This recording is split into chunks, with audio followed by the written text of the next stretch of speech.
Students, JEE main 2024 के इस question को गौर से देखिए। प्राइमरी स्टैंडर्ड का मास लो होना चाहिए या हाई। अगर आपने लो सोचकर इस जेई मेन 2026 के पीवाईक्यू में स्टेटमेंट ई को करेक्ट मान लिया तो आप सीधा सीधा एनडीए के ट्रैप में है। एनालिटिकल केमिस्ट्री का सबसे बड़ा रूल ये है कि वेइंग एरर काम करने के लिए मास हमेशा हाई होना चाहिए। चलो इस मॉलिक्यूलर मास के ट्रैप को डिकोड करते हैं। एंड मेनली यहाँ पे जो हमसे क्वेश्चन पूछा गया है वो प्राइमरी स्टैंडर्ड के बारे में है। तो मैं एक बार क्वेश्चन को रीड कर देता हूँ, फिर मैं आपको सारे के सारे स्टेटमेंट से गो थ्रू कर देता हूँ। तो identify the correct statements A B C D E are given and we have to find which are the proper correct, है ना, करेक्ट स्टेटमेंट्स। तो पहले तो समझिए प्राइमरी स्टैंडर्ड क्या होता है। प्राइमरी स्टैंडर्ड वो चीज़ है जिसको आप वे करके, है ना, और सॉल्वेंट के साथ मिक्स करके आप एक एग्जैक्ट सॉल्यूशन को बना सकते हैं जिसका जो कंसंट्रेशन है वो आपको मालूम हो। हाँ जी, हम किसी भी चीज को मिक्स करके नहीं बना सकते हैं कंसंट्रेशन जो हमें चाहिए। कुछ रीजंस हैं, एक आध रीजन हम यहाँ पे देखेंगे सारे स्टेटमेंट्स के हिसाब से। और आइए देखते हैं। तो पहला स्टेटमेंट कह रहा है, the first statement is asking about the hydrated salt can be used as primary standard. So hydrated hydrated salt can be used as primary standard. Yes, और ये तभी जब वाटर का कंपोजिशन जो है वो फिक्स्ड हो। इफ, है ना, यस, ट्रू, ट्रू। और क्यों ट्रू है? यस, क्यों ट्रू है? तो if the composition, if composition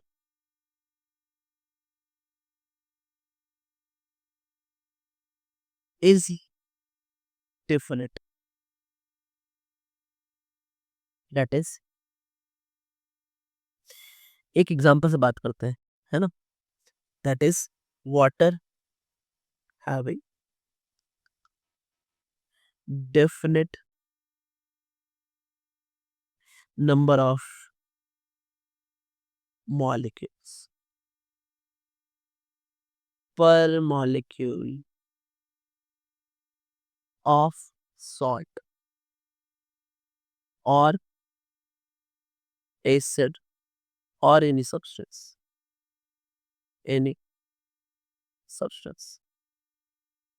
ठीक है, अब जैसे कि मैं यहाँ एग्जांपल लूंगा और मैं यहाँ लिखूंगा H2CO4.2H2। अब समझिए कि इसमें ना कंपोजिशन फिक्स है वाटर का, कुछ चेंज नहीं हो रहा समय के साथ। तो हाइड्रोफिट तो है, एसिड भी है, और ये समय के साथ क्वेश्चन नहीं चेंज हो रहा है, इसलिए जो हमारा ए है वो करेक्ट है, ट्रू है। नेक्स्ट बात करते हैं बी का। बी क्या कह रहा है? बी कह रहा है कि should not react with air, should not react with air, या एयर ही नहीं, एयर में प्रेजेंस मॉइस्चर है तो मॉइस्चर से भी रिएक्शन नहीं होनी चाहिए। कई बार कोई चीज रिएक्शन नहीं करके क्या करती है कि वो पानी को एब्जॉर्ब कर लेती है, तो वो भी नहीं होना चाहिए। तो ये ऑप्शन भी सही है, ट्रू है। और ये ट्रू क्यों है? तो मैंने आपको ऑलरेडी बताया कि must be stable, non hygroscopic,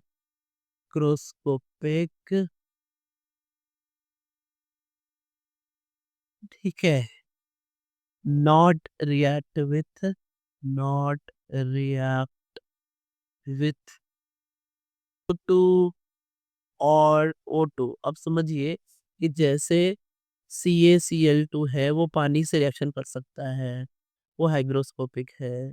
फिर हमारा KOH CO2 से रिएक्शन कर सकता है। तो अभी ऐसी चीजें नहीं होनी चाहिए, यानी ये भी हमारा क्या है, ट्रू है। तो कौन कौन सा ट्रू हुए, ए ट्रू हुआ, बी ट्रू हुआ, आगे सी की बात करते हैं। सी इज सेइंग कि reaction should be instantaneous, reaction should be, C should be instantaneous, है ना।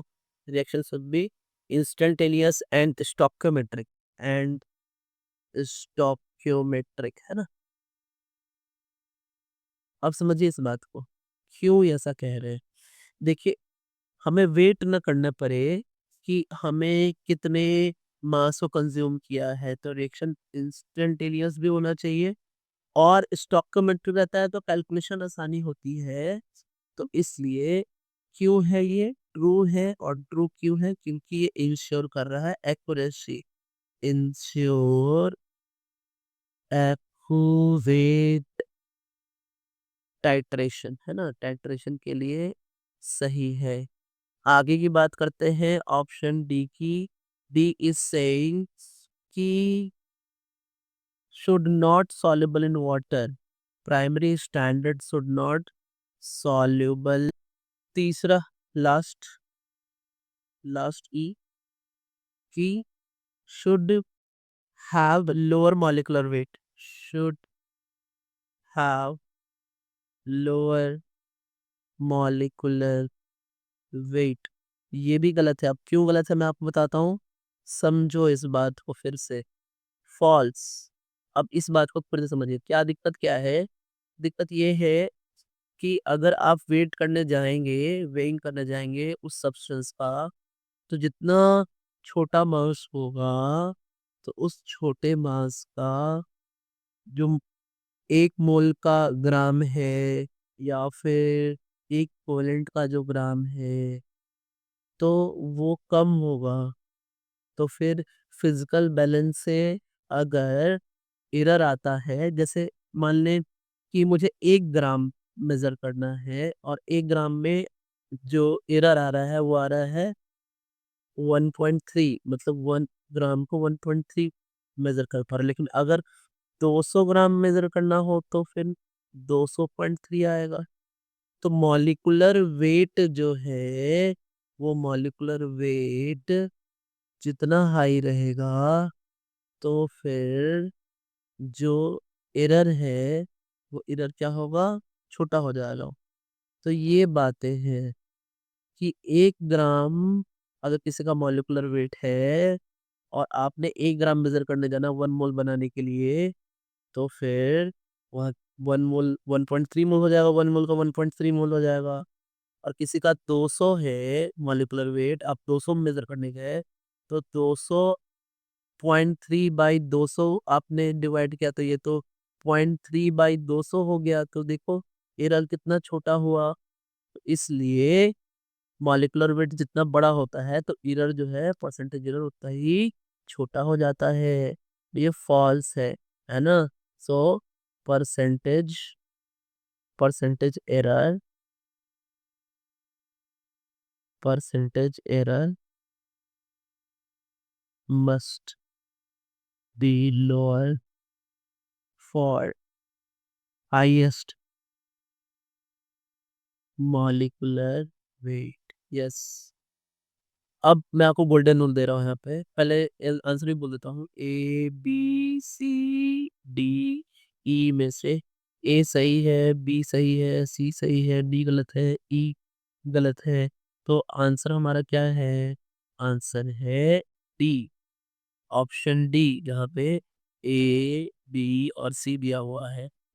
अब मैं आपको गोल्डन रूल देता हूँ कि फॉर, इसको हम बोलते हैं हाई मास, high molecular mass, high molecular mass, high molecular mass accurate accurate rule क्या कहता है कि if a primary standard have higher molecular weight, the percentage mass error due to physical balance reduced. ठीक है, so this is the golden rule. है ना student? Thanks. Subscribe for more students.